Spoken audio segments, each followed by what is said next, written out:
Hello, ladies and gentlemen, welcome to my channel. Now we speak of Cancer Navamsha and the deep dive to get a general idea what your internal self is and how Cancer Navamsha works within that. Cancer Navamsha has a very simple agenda to heal people, to heal the masses, to provide peace to the masses, the fourth house, okay? That is why whenever there is a remedy of cancer, it is always related to the masses. Donate food to the masses. Give water to the masses. Okay, agenda of cancer is to make your life happy and peaceful. So, speaking of Cancer Navamsha as internal self and going forward after the age of 30, if there are more planets and points focused in your Cancer Navamsha, think of this. Maybe your job, if you're not happy and peaceful in whatever you're doing, is to change it to the planets and points focused in Cancer Navamsha, whatever is placed in Cancer Navamsha, aspecting, etc. Start doing research on Cancer Navamsha. Please do something for the community so that a larger group can be benefited. It's not about you. It's not about I, me, myself.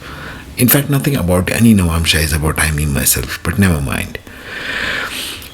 This particular person will have fear, lots of emotional fears, because the agenda, the soul's agenda, is to give peace to everyone else. You have to forgive and move on in Cancer Navamsha. If your mother in Cancer Navamsha, forgive your mother, like moon, I mean. If it is son, forgive your father. Work with the government, son. It gives you quick results for the planet sitting here. If the Dasha Lord, Antardasha, I have covered this, right? If the Dasha, Antardasha Lord sits in Cancer Navamsha, it will give you very fast results. External events, that's how it will show up. The natal chart. Your whole life depends upon mood here. So these people are very affected by full moon, new moon, eclipse and all those cycles. They are not practical, they are daydreamers to the maximum. They are highly intuitive also. No discipline will be followed. Everything depends upon moodiness. This is the work of healers. Irregular routine. Everything depends on mood.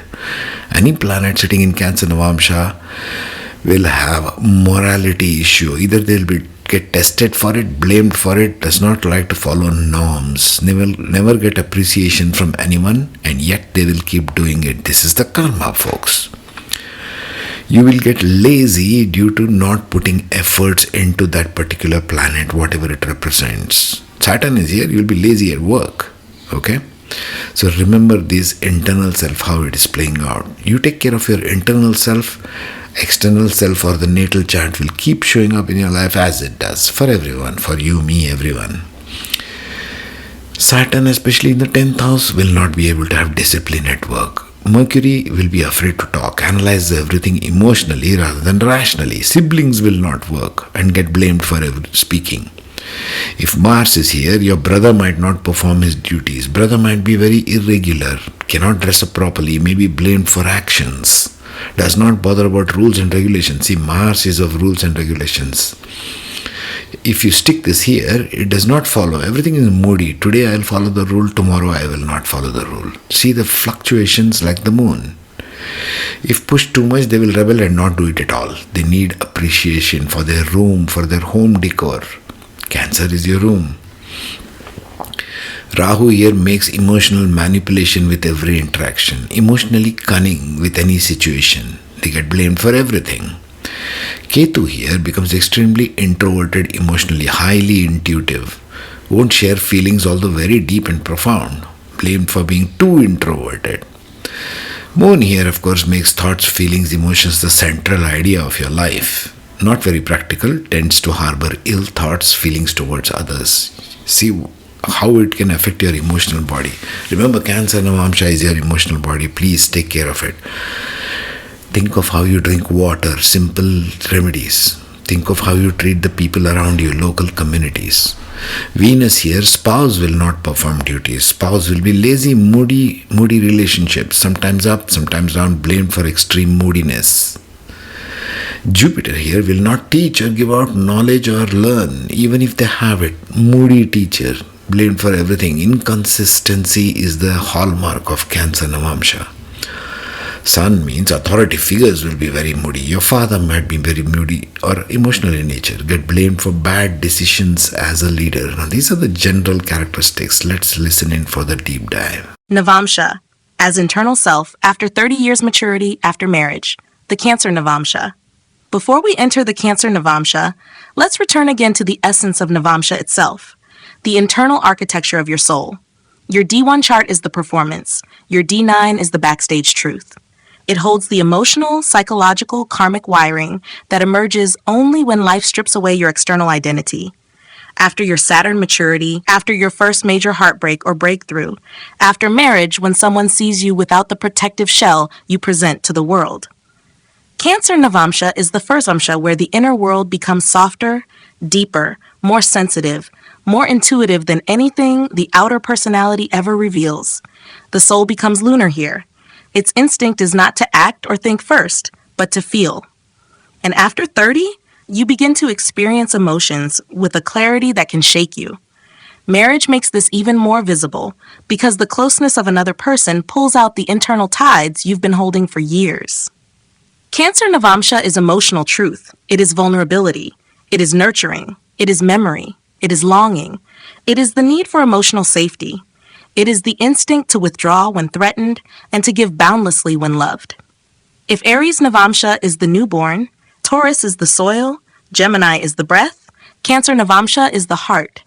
A planet placed here becomes softer, more intuitive, more protective, more sensitive, and more emotionally driven after the age of 30. You begin understanding why you do what you do, not in your mind, but inside your ribcage. Let's walk through the planets as they actually show up inside you when they fall into Cancer Navamsha. Sun in Cancer Navamsha, the heart-led identity. When the Sun enters Cancer Navamsha, your identity begins to soften and deepen after 30. You stop wanting to prove yourself. Instead, you want to feel connected. Do you notice your ego becoming more protective, more nurturing, more emotionally attuned now? You lead with empathy rather than assertion.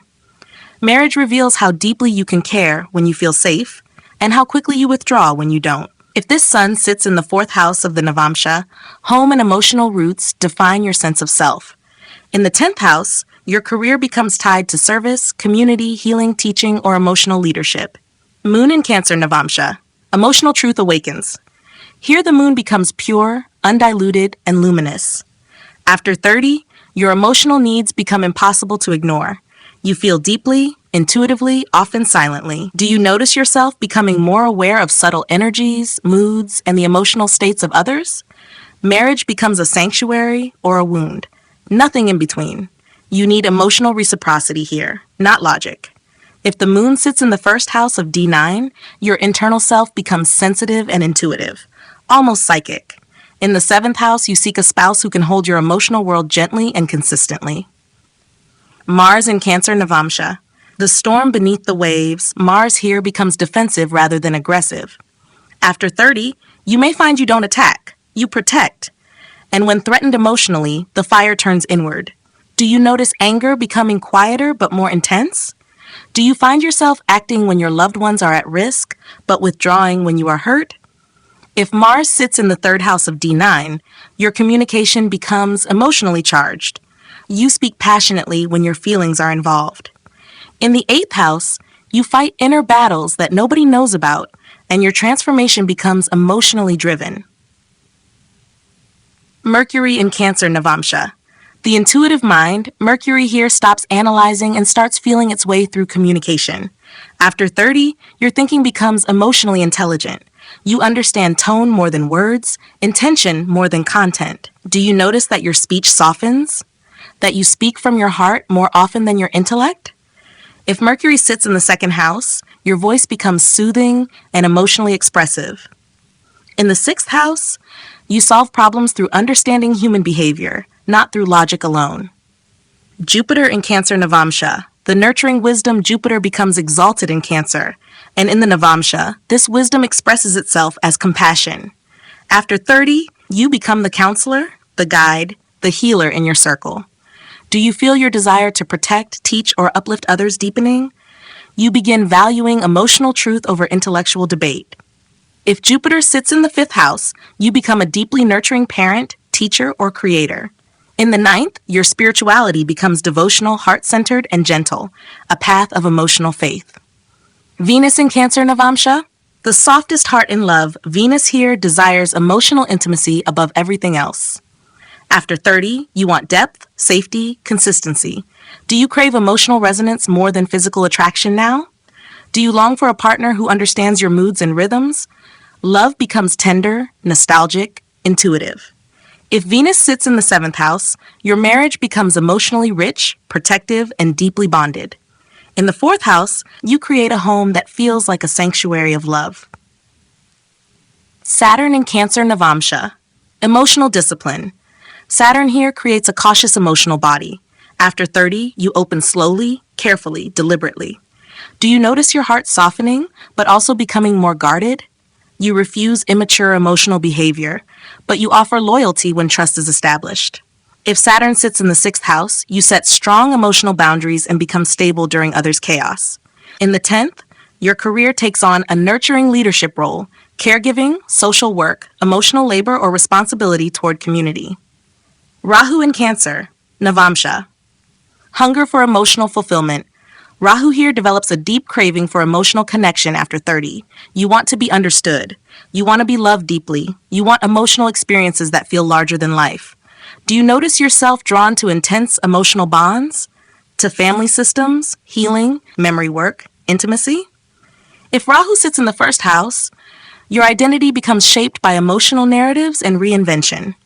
In the 10th, your career begins pulling you toward nurturing roles or emotionally engaging work. Ketu in Cancer Navamsha. Detachment from emotional dependence. Ketu here creates an emotional inwardness.